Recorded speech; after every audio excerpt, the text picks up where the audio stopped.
معروف قاری شیخ عبداللہ کامل خالق حقیقی سے جا ملے۔ قاری شیخ عبداللہ امریکی ریاست نیو جرسی کی التوحید مسجد میں امامت کرتے ہوئے انتقال کر گئے تھے۔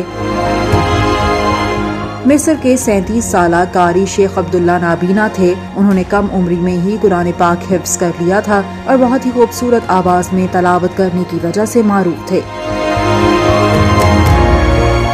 امریکہ روانگی سے کچھ دن قبل قاری عبداللہ کامل کے ہاں 10 اپریل کو بیٹے کی ولادت ہوئی تھی، جس کا نام انہوں نے سفیان رکھا۔